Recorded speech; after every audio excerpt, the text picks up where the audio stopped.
What's going on, everyone? This is Blue Vein with Profiteer Trading. Today is going to be a quick little lesson as far as building that trading psychology. We're going to be talking about what our job is as a trader. Going right into it, why is it important to identify what our job is? Well, it's going to give us a focus on what we can improve. So if you know what your job is, it allows you to then identify the violations within your job and further improve on them. You have a deeper understanding of the nature of what these markets are that you're trying to engage in, and it builds a better trading psychology. You need to understand a few things about markets before you even attempt to enter that industry. You need to understand that they're irrational. There's no logic, there's always the saying that the markets are going to stay irrational longer than you can stay liquid. It's very true. There's always times where you think there's no way the market can do this, and you're always going to be proven wrong. They're very emotionally driven. Fear and greed are some of the strongest emotions that humans have, and they're very prevalent within the markets. Money's a big motivator. And there's that high level of entropy. Now that's something to really internalize, is to understand the levels of entropy or randomness within markets. There's no way that you can, if there's a way that you could predict markets and a way that you could remove that extreme entropy, then all of these machine learning algorithms and all of these advanced programs, they'd be quadrillionaires overnight. But it's not that simple. There's a lot of nuance. It only takes one to change the game. That means if we're like, take the S&P right now, we're pushing up to these all-time highs. There's a lot of people that are saying, oh, we're not going to break it. That's a really strong resistance, blah, blah, blah. All the analysts are going up to their bosses and they're saying, well, because we have this resistance and blah, blah, blah, the market's not going to go and past this point. And so as soon as we get up to that point, a lot of people are going to be looking to get short. But all it takes is one big buyer to step in and plow right through that level, and the entire context of that market will change. If we blow right through these 30, 20, 27 and a quarter or something, I can't remember. We blow right through that. If we get up to that point, people start adding their shorts on, and some big buyer steps in, drops 5,000 contracts, and pushes us up to, 30, 35. The entire context of that market has just changed. You're now at an all-time high, pushing forward, and you're now imbalanced up. So it only takes one person in the tons and tons of participants within the market to dramatically change the game. And no one can predict that move, because usually that person doesn't even know they're going to make the move until a few seconds before they make the move. So there's no point in trying to make that prediction. It's not going to happen. Except markets are not something that can be predicted. Except you cannot anticipate, you can't predict, you can't try and control what these markets are doing. You can't get mad when the markets don't do what you wanted them to do or what they were supposed to do. The markets were supposed to do exactly what they did. Don't get mad at the market. There's no reason behind that. There's no rationale behind that. That's that irrationale that increases the entropy in the market. As people that get mad at the market, they blame the market for taking their money and they want to get it back out of the market. That's silly. The market does not care about your P&L. It does not care. It will move regardless. Let's identify what our job is not. Our job is not to be right. It is not to make money. It is not to buy low and sell high. Just take a minute to internalize that. And I'll touch up on why I say our job, I'll just give you a hint now. Our job is not to make money. Money is a byproduct of us doing our job. Let's look at what we can control as traders. What do we actually have control over in this extremely random environment. We can control what price we enter, what price we exit, or what prices we exit. You always want to have a stop and a target, and how much risk we're going to put on to find out if that trade is going to be a winner in our system or a loser in our system, because you're going to have both. That's the reality of trading. And so it's just a matter of deciding how much you're willing to risk to find out which one it's going to be. You know, if you're trading one lot on the E-mini S&P 500 and you have a 2-point stop, that means you're willing to risk $100 to find out if this trade is going to do what you I don't want to say expect, if it's going to be a winner or a loser within your system. So what does this mean for us? It means that no single trade should have any significance or importance to us. Take flipping a coin, for example. If you, let's see, what's a good example? So in a perfect situation, if you made $5 on heads and you lost $5 on tails, in the theoretical probability, you would always come to a total P&L of $0 because it's a 1-to-1 ratio and there's a 50% chance of both sides, right? So if you're in that business and you expect to make $0, if you flip the first 3 times and it goes against you, you're now down $15. Is that something that should bother you? No, it shouldn't, because you know the probabilities are in your favor, and that in the long run, so long as you get a large enough sample size, you will neutralize that and it will come back to $0 over time with sample size, because you have a 50% win-lose ratio with a 1-to-1 risk reward. So if you're flipping this coin and it goes against you 3 times, that shouldn't make you sweat. That shouldn't make you nervous, because you know where the probabilities lie, and all it is getting that big sample size. So what is our job?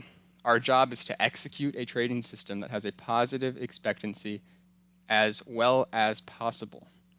All of these trading systems that you're using and you have developed for you, they all fit your personality. They're going to have the way that it should happen in theory, and then they're going to have the reality of it. You know, the reality is very rarely do you actually get these expected levels to the tick. And very rarely do you get your entry position in, perfect to the tick, and you hit your target perfect to the tick. You get that all-time low and get that top, it doesn't happen.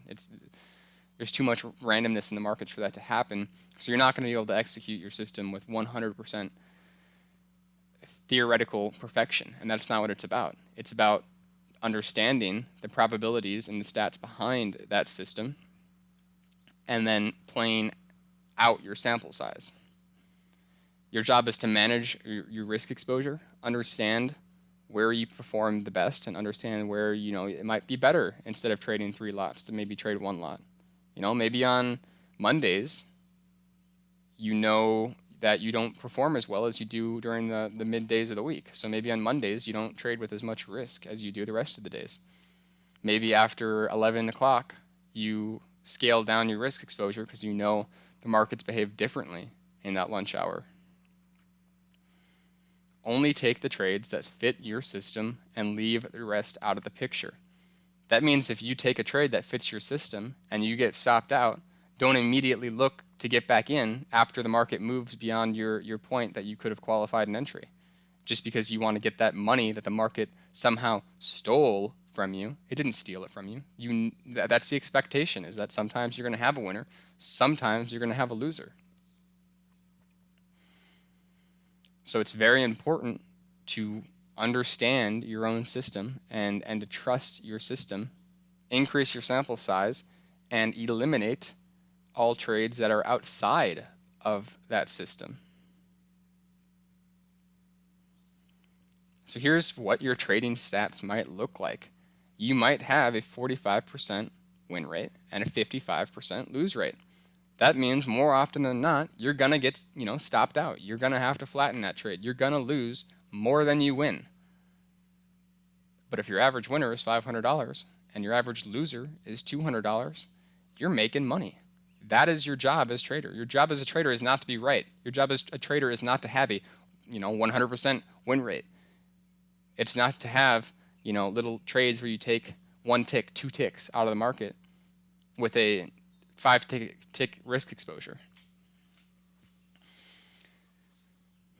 If you do have that, you better have a damn good win rate, that's for sure. So your job is to find that equilibrium between risk reward and win percent to give you that positive expectancy. And you need to understand one day does not matter in the big picture of things. One day is nothing. 1 month is something. If you have an entire month of trading data, you should be able to pull some decent stats out of that if you were following your system. If you have a bunch of random trades within that data, it's kind of worthless at that point. So take a minute, pause the screen, and just repeat talk out loud to yourself and just say all of these things to yourself. Say, I understand the markets are random. I'm only going to focus on what I can control. I understand no single trade matters. I'm thinking the big picture. I'm increasing my sample size. If I follow my system that has a positive expectancy, there is no reason for fear or greed to exist. There's no reason for me to get sweaty and nervous when I'm getting stopped out of a trade, as long as it fits my system and I'm proud to show that loss to someone and say, hey, I lost money on this trade, but it was within my system, so I am happy I took this trade. One of the things that I have on my trade review sheet is when I enter the data for it, I have a checkbox. Would I take the trade again? Even if it's a loser, if it fits that methodology, you go ahead and check that box. Yes, I would take that trade again. Every fucking time I take that trade again because I know, sorry, I guess I'm not supposed to swear. Anyways, because I know in the long run, with sample size, I will come out on top. Be the casino, not the gambler. If you're the casino, are you worried about your P&L for the day? Are you worried if some hotshot comes in and wipes out your table and you look over and you see this guy putting $10,000 bet on the table and you see him win? No, you're not worried about that. You're not worried that you just lost a little bit of money to this guy, because so long as you can keep these people in the casino, you will win in the long run. They have that positive expectancy within every game that they provide. That's why they keep the lights the same. They pump oxygen in there, get the free drinks, because they want to keep you there. The longer they can keep you there, the more money they're going to make out of you, because they're going to let their edge play out. So all they're doing is including these different amenities to increase their sample size, because with sample size comes profit. Say this to yourself. I would rather lose money taking a trade that is within the parameters of my system than make money on a random non-qualified trade. So I would rather lose money taking a trade that I can say fits my system than make money on some, crazy random order flow divergence I see that I decide to put risk on, and then it goes up 10 points and I make a bunch of money off of it. That's not something that you can call a winning trade. When you go back to review that trade, you better check, no, I would not take this trade again. Even though you made a bunch of money off of it, no, I wouldn't take the trade again because it's not within my system. If that is a trade that has repeatable attributes, maybe it's something that you can implement within your system. But if it's not, then it's not a trade you should be taking. So go back, look over this, think about it, give it time to churn in your brain and really understand what your job is as a trader. It's going to dramatically, or at least it has for me, helped build that trading psychology where you can put on risk and you're not concerned about the outcome of any individual trade. You know, if you get stopped out, it shouldn't be like, oh, I'm freaking out. I just lost all this money, blah, blah. It should be, okay, whatever. We'll put that in the pile of the 55, 60% of losers, and I'll wait for the next opportunity to present itself. And that's it. That's why a lot of people can't handle this industry, is because they need to be right. And when they're wrong, they get upset. They blame the market, and they immediately try and get that money back. They go from trading 1 lot to 2 lots, and then they put on a trade with 2-point risk and are taking profit at 1 point. And so they take that trade, they're all happy, they think they're going to do it again, then they get stopped out, now they're down another point than they were to begin with. And it's just a cycle. That's all I have for you guys today. Go ahead and hit me up in the Discord if you have any questions about this or think I'm wrong somewhere with this thought process. Hope you enjoyed.